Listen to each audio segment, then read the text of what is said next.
Well, it's been 4 years since the water crisis in Flint was declared an emergency. And in that time, nearly $400 million flowed into the city from the state. But we found exactly where that money went is unclear. In an ABC 12 investigation, Ann Perrett looks into those discrepancies. The biggest red flag, what's being reported is not complete or transparent. So at the end of the day, the state is asking citizens who were misled by their government to trust that that same government is fixing it. We're looking for cash, we're looking for resources, we're looking for services, whatever we can get. January 5th, 2016, Mayor Karen Weaver's plea to the governor is granted. Rick Snyder declaring the water crisis an emergency freed up hundreds of millions in state resources for the city of Flint. We need to get financial resources so that we can fund that nutritional support, early childhood education, repairing and replacing those lead service lines. Those are things that don't require a lot of inquiry. We can start those right away, and I hope that this declaration of emergency opens the door for those resources. Money did come flowing in from the state and federal government, even celebrities and organizations from across the country. But 4 years later, the Weaver administration says they don't know where it all went. The state has the cash. They decided who to give the cash to. Okay. Not the city of Flint. Steve Branch is the former Flint city administrator. I sat down with him before Mayor Weaver left office to ask about this website's summary of Flint water expenditure tracking. These are funds from the state. Taxpayer money set aside for Flint by the state legislature. This Flint emergency appropriations and expenditure spreadsheet shows a total of $389.6 million dedicated for Flint. A majority of that has already been spent. You got to think about it. If that amount of money came to the city, and where did it go? We want to know where this money is coming because we're spending money as well. Well, my first reaction was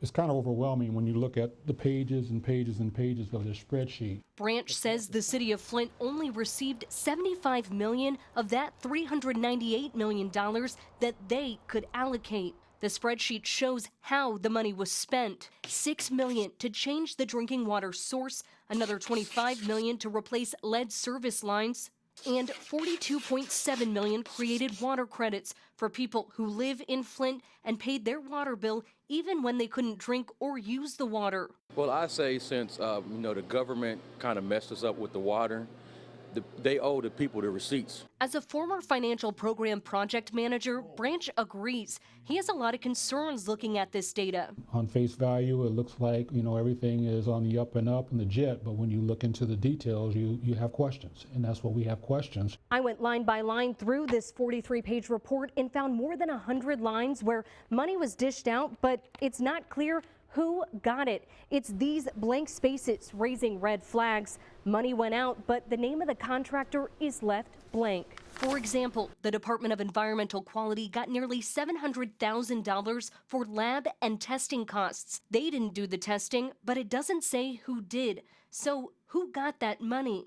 I went to the DEQ with that question, and a spokesman says throughout the report, contractor and vendor information is excluded, quote, in an effort to make the report more efficient and user-friendly for all interested stakeholders. And again, the state health department spent $3.6 million on nutrition assistance for children of Flint, but there's no one listed as the recipient of those dollars. Did that go to programs, outside vendors? The report doesn't say. So who got that money? This time, I went to the state budget office for answers. If you're looking at a specific contract, we can get that information and we can find it and get it to people, but it's very difficult to collect it across all of the departments for this particular report we work on. Kurt Weiss, a spokesman for the state budget office that runs the site, told me every quarter they send an email to state agencies to get an update on how they're spending the money. There's even an outside audit that makes sure it checks out. But why not release specific information to the public? We asked State Senator Jim Ananich. The problem with so much of it was being done in the past, and that administration's gone now. There could be a a simple explanation for it, but we don't know. It means the public doesn't know, and taxpayers have a right to know. Senator Ananich claims the Rick Snyder administration used this website to dupe people into thinking more was being done for Flint's recovery than he says the former governor actually did. I mean, we've obviously put a lot of resources, many of which went to the places that were supposed to go, but a lot of those dollars are being inflated to look like they did something. This is the point I made early on and throughout the time of Governor Snyder's term. This is a public health crisis, not a PR crisis for his reputation. And that document, I think, further shows it was all about PR for them. The Flint senator wants it to be more clear-cut and straightforward for the community to understand. The state budget office says you can call to get specific information on contractors, so I called just before 2 on a Monday and heard back a little more than 24 hours later with an answer. But residents tell me that's not good enough for them. Right, we need to see plain and simple, like where did the money go? We don't want it in coded and stuff like that. Directly, where did the money go? So hundreds of millions of dollars, and 4 years later, is Flint recovered from the water crisis? Our city is still in the process of fixing the pipes.